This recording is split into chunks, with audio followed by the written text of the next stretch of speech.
بسم اللہ الرحمن الرحیم۔ السلام علیکم معزز ناظرین۔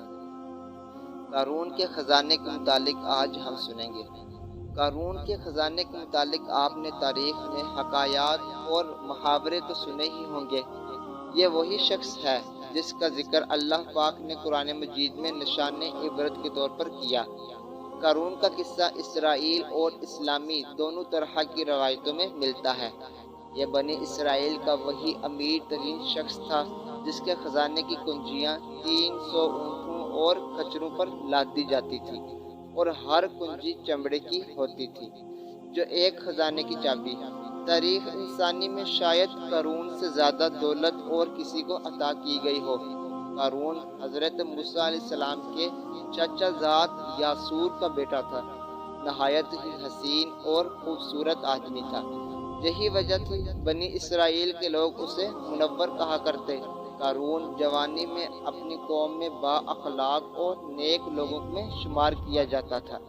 نیز یہ تو عالم دین بھی تھا کیونکہ اس کی پرورش موسیٰ علیہ السلام کے سائے میں ہوئی تھی، اس لیے کتاب کا علم بھی رکھتا تھا اور وہ اچھی آواز کا مالک تھا۔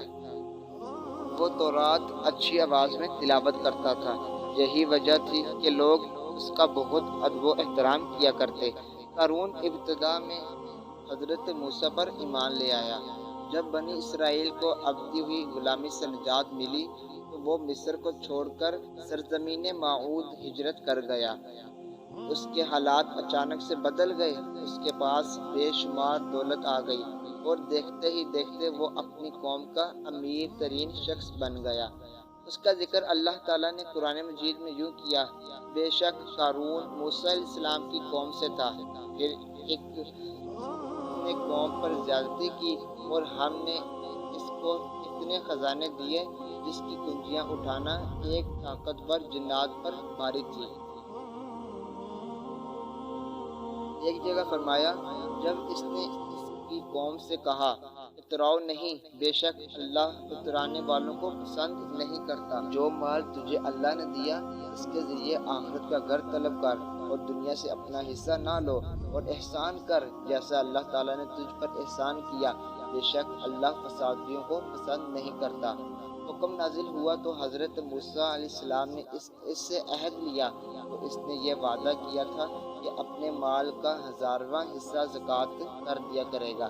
اس نے اپنے مال کا حساب لگایا تو ایک بہت بڑی رقم زکوٰۃ کی نکلی، لہٰذا اس کے دل میں حرص اور لالچ پیدا ہو گئی اور زکوٰۃ کا منکر ہو گیا۔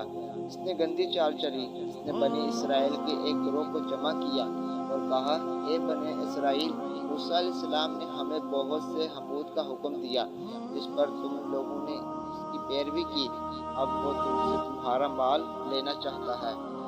اس نے حکم دیا، فلاں فاحشہ عورت کو لے آؤ اور اسے کچھ پیسے دے کر موسیٰ علیہ السلام پر بدکار ثابت کرنے کے لیے تیار کرو۔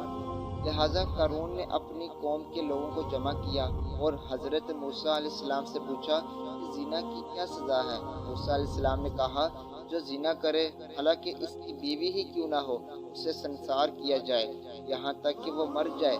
قارون نے حضرت موسیٰ علیہ السلام سے کہا، حتیٰ کہ یہ کام آپ نے ہی سر انجام دیا ہو تو بھی؟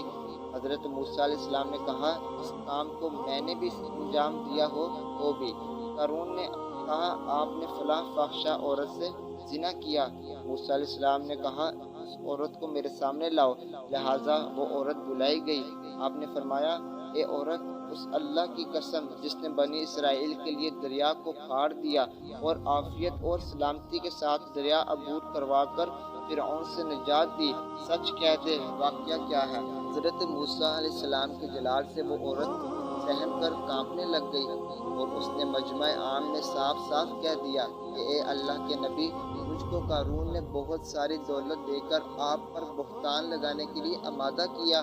اس وقت حضرت موسیٰ علیہ السلام رونے لگ گئے اور سجدہ شکر میں گر گئے، اور سجدہ کی حالت میں آپ نے یہ دعا کی، یا اللہ پاک، قارون پر اپنا قہر اور غضب نازل کر۔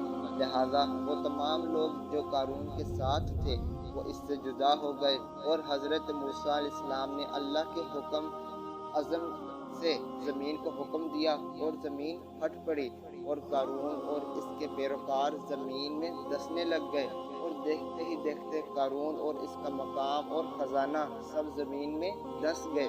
جب یہ زمین میں نابود ہو گئے تو زمین کا سوراخ دوبارہ بند ہو گیا۔ قارون کی اس دور کے متعلق بہت سارے تاریخی حکایات نقل کی گئی ہیں، اور تا قیامت قارون اور اس کا خزانہ انسانیت کے لیے نشان عبرت بنی رہے گی۔ Thanks for watching my video.